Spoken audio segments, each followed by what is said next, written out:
Welcome to Canada.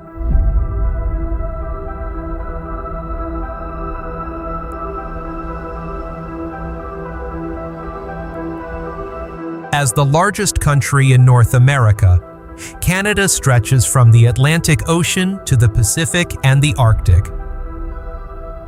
Its vast scale allows travelers to step directly into the wilderness, driving along winter ice roads or observing polar bears in Churchill.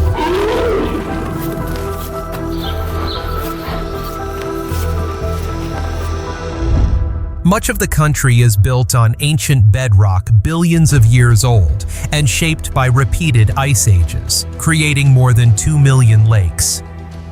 About 20% of the world's surface fresh water.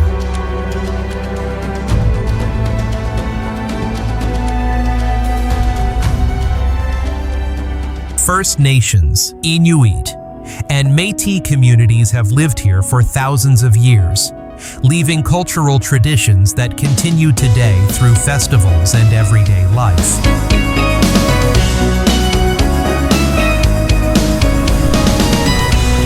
The journey to explore Canada begins here.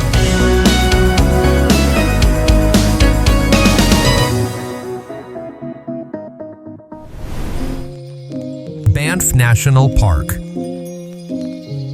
In Western Alberta, Banff is Canada's first national park, established in 1885 after the discovery of hot springs at Cave and Basin. The entire area was formed from ancient limestone of the Rocky Mountains, carved by ice ages into a rugged landscape of sheer cliffs, U-shaped valleys, and turquoise glacial lakes.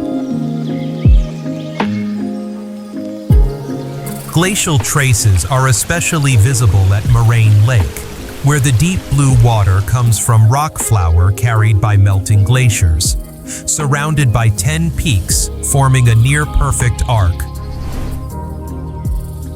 Nearby, Lake Louise has a lighter shade of blue, framed by a symmetrical valley, ideal for kayaking and hiking along the trails leading up to the tea house, where you can look down over the lake from above.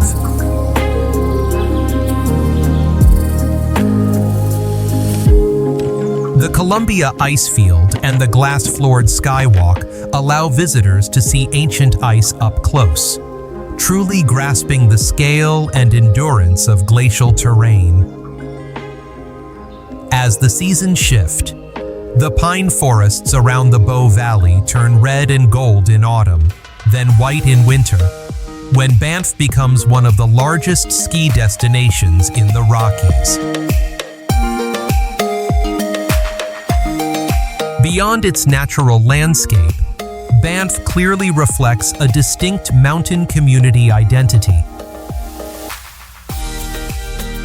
From January to February, the Snow Days Festival transforms the town into an outdoor snow sculpture exhibition featuring intricate hand-carved works on ice.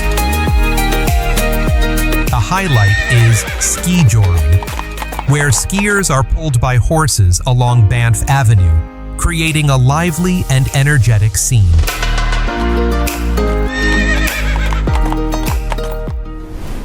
The conservation tourism model here also reflects how Canadians live with nature, limiting infrastructure expansion, preserving the natural boundaries of lakes, mountains, and trails, restricting vehicle density, and maintaining the rhythm of a small mountain town within the park.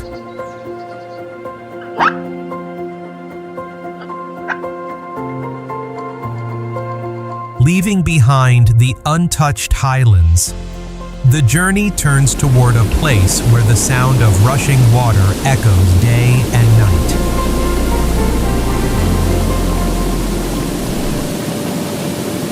Niagara Falls.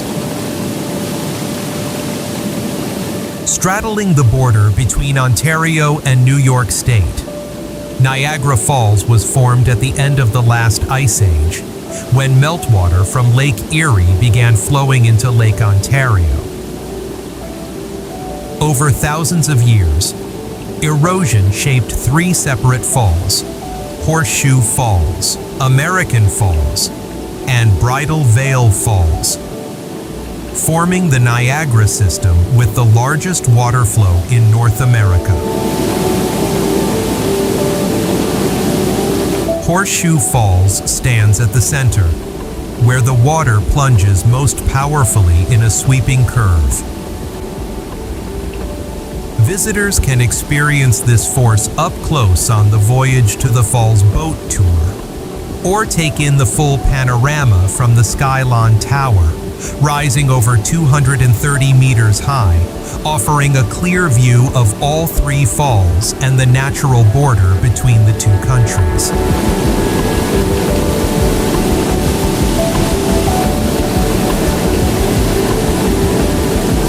At night, Niagara transforms into a moving canvas of light.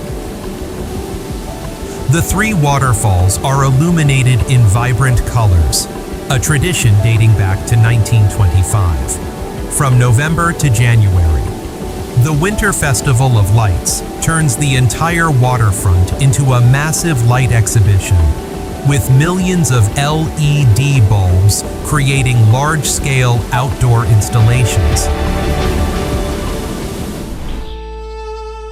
About a 20-minute drive away lies Niagara-on-the-Lake, Ontario's leading wine region. In January, the Ice Wine Festival celebrates wine made from naturally frozen grapes, a Canadian specialty. The area is also known for its farm-to-table culture, where locals proudly serve fresh produce like peaches, cherries, and apples grown in their own orchards.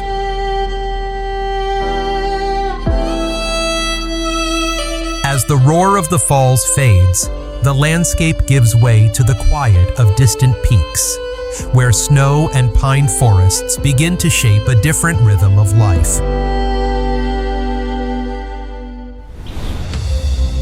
Whistler. About 120 kilometers north of Vancouver, Whistler sits in the Coast Mountains, a high mountain range shaped by tectonic forces and ancient glaciers, with reliable snowfall for many months each year. Since the 1960s, the area has developed around 2 parallel peaks, Whistler and Blackcomb, originally independent ski resorts that made direct use of steep slopes and natural glacial valleys.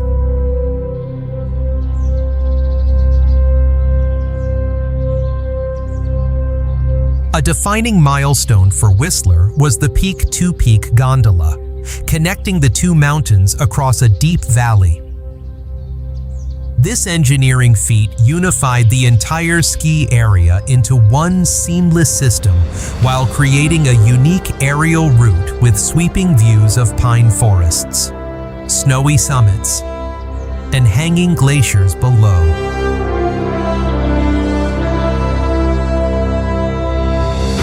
At the base of the mountains, Whistler Village is entirely pedestrian-friendly, developed in the late 20th century following a European alpine town model. Alpine-style wooden chalets, open plazas, and centralized services allow visitors to access gondolas and outdoor activities without relying on cars, creating a lifestyle closely tied to the snowy mountain terrain. In April, the World Ski and Snowboard Festival turns the entire town into a winter stage, where athletes, artists, and locals come together for sports competitions, outdoor performances, and vibrant music events set against a white, snowy backdrop.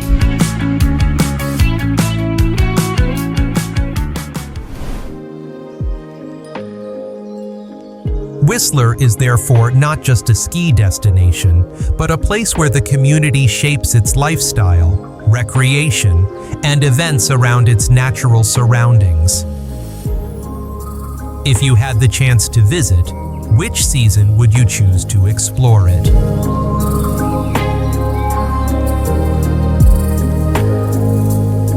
From this energetic sports hub, we cross the continent to listen to the whispers of the ocean, where maritime heritage blends with old folk melodies.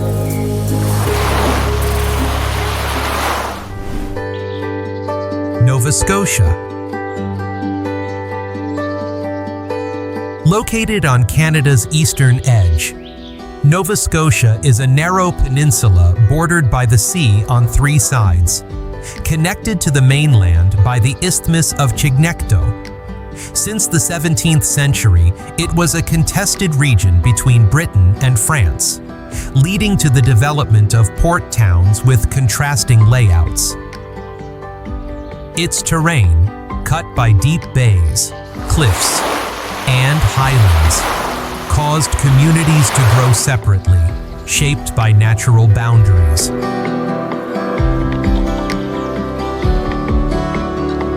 At the northeastern tip, the Cape Breton Highlands are remnants of the ancient Appalachian Range formed over 400 million years ago.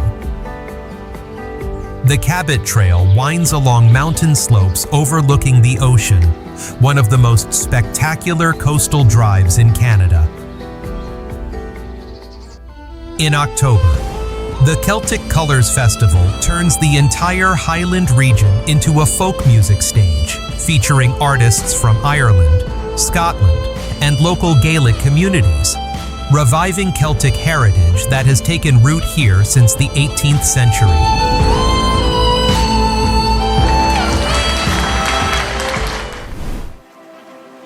On the southern shore, the town of Lunenburg is a UNESCO World Heritage Site, still preserving its colorful wooden houses and distinctive Lunenburg bump architecture.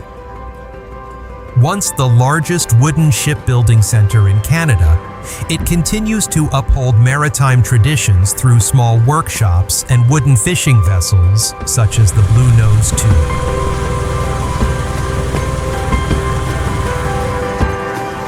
The Bay of Fundy has the highest tides in the world, rising over 12 meters. When the tide recedes, the seabed reveals mudflats, salt marshes, and eroded red sandstone cliffs in rare formations. Visitors can walk on the ocean floor, observe ecosystems shifting hour by hour, and enjoy lobster, a dish deeply tied to the culinary identity of Canada's eastern coast.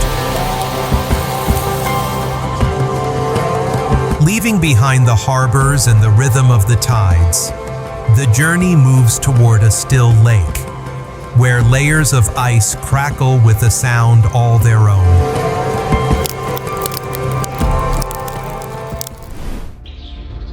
Abraham Lake. Along the Icefields Parkway between Banff and Jasper, Abraham Lake is a man-made reservoir created by the Bighorn Dam in 1972. Although it is not natural, the lake still reflects the classic terrain of an ancient glacial region, surrounded by limestone mountains, narrow valleys, and mineral-rich waters carrying fine glacial silt. It is one of the few reservoirs that has developed an ecosystem similar to a true glacial lake, with turquoise water in summer and a unique freezing phenomenon in winter. As vegetation decomposes on the lakebed, bacteria release methane gas. During the colder months, the gas bubbles become trapped in layers beneath the clear ice, forming stacked, multi-layered bubble structures that extend deep toward the bottom.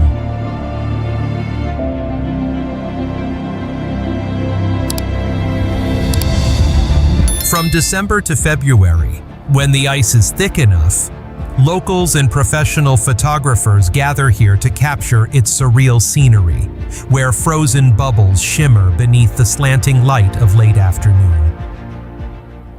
Small tours led by local guides help visitors move safely across the ice, while sharing stories about the climate, geology, and how they locate the best photo spots in harsh winter conditions.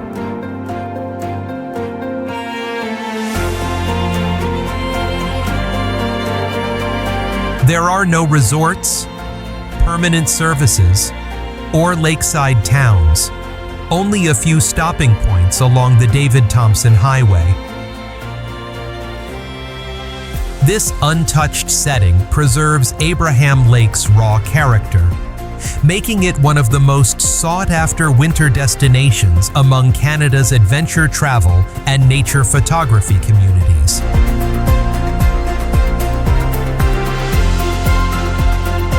If Abraham is a quiet pause in the wilderness, the next stop is a symphony of color, where each season brings a new tone to forest and snow.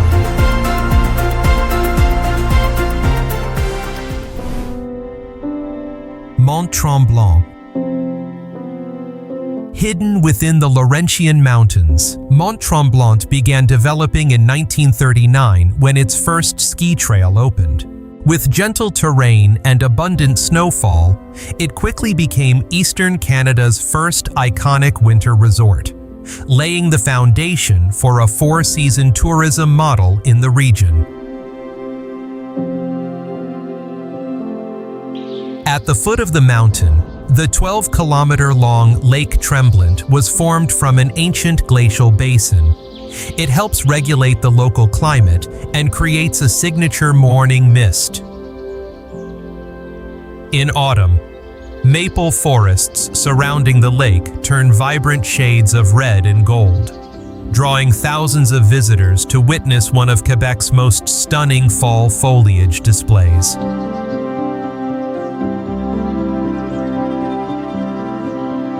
Tremblant Village was redesigned in the 1990s following a European-inspired model with cobblestone streets, colorful buildings, and pedestrian walkways connecting cafes, artisan shops, and galleries, where locals showcase Quebec culture through handcrafted products and regional cuisine.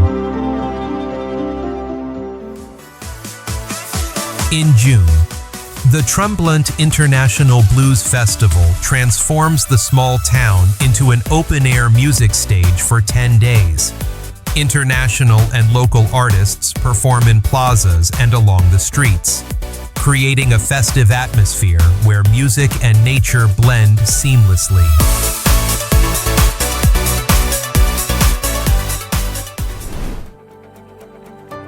Higher up the mountain stands the fair Mont-Tremblant, resembling a French chateau, set midway up the slope among pine forests and snowy hillsides.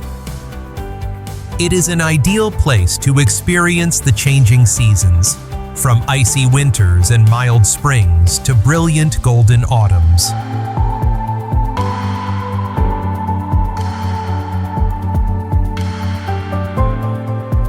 As the brilliant autumn colors of the east fade, the journey turns toward the ancient flow of glaciers and time, where the sound of a waterfall has echoed for thousands of years.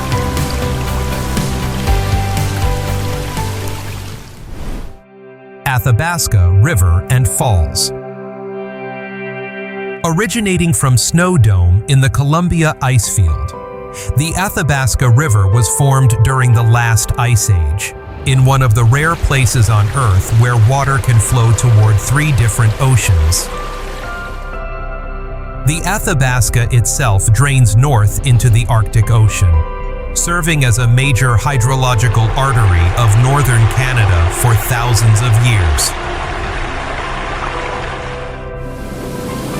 This glacial river cuts through layers of ancient sedimentary rock, creating Athabasca Falls, a waterfall that is not especially tall, but carries immense volume and force.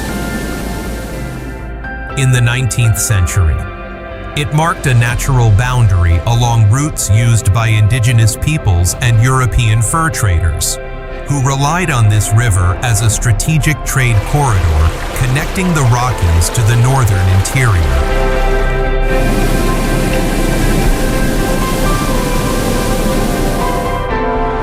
The river's milky white color, known as glacial milk, shifts to turquoise when sunlight passes through the fine suspended rock flour in the water.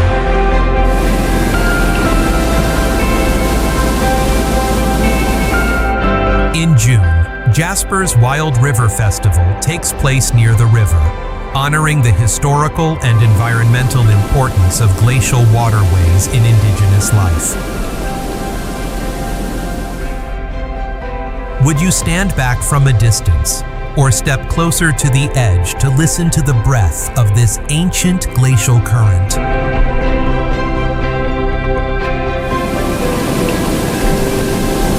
After the powerful impact of Highland waterfalls, nature softens as it leads us to a vivid red island in a blue bay, where time seems to slow with the rhythm of the waves.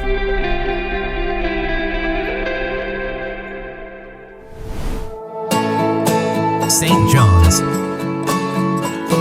At the eastern edge of Newfoundland, St. John's is the oldest city in Canada, officially established in 1583 when the English claimed sovereignty here.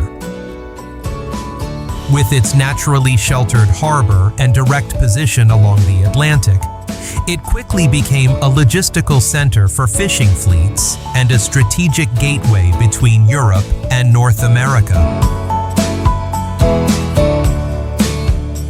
The harbor entrance, known as the Narrows, is a narrow passage framed by steep cliffs, a natural gate protecting the city.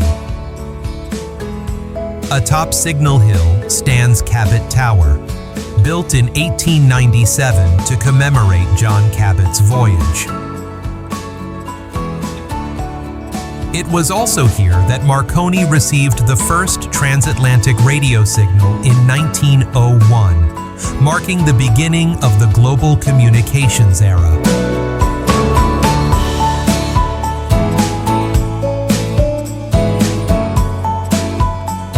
Along the hillside, Jelly Bean Row, with its brightly painted wooden houses in red, yellow, and blue, reflects the city's distinctive identity. According to local legend, the vivid colors helped fishermen recognize their homes through dense coastal fog. In the nearby cove, the fishing village of Quidi Vidi preserves wooden stages built over the water, reflecting a coastal way of life that has continued for generations.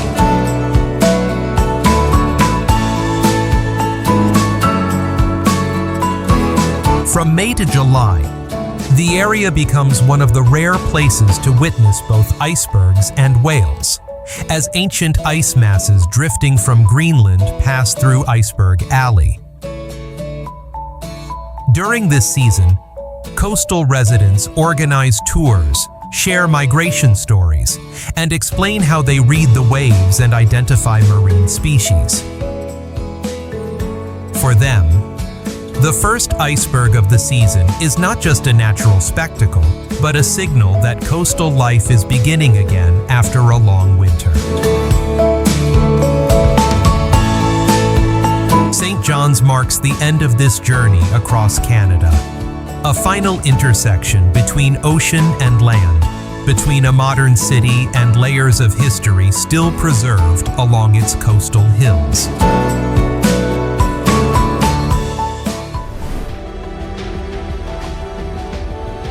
As the final scenes of Canada fade, what remains is not just imagery, but the breath of a vast country, where nature is not simply present, but shapes how people live, build, preserve their trades, and tell their stories. Each destination in this journey is more than a place on the map. It is a cross-section of history, environment, and collective memory carved over time. Some places feel as though they were made to be returned to. Others pass quickly, yet leave a resonance that lingers longer than expected. And you, would you choose snow-covered landscapes, alpine forests, or ocean waves as your first stop in this country.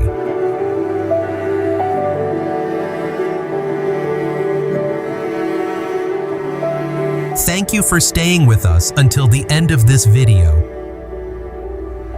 If you enjoyed this journey, don't forget to like and subscribe to continue exploring new stories with us.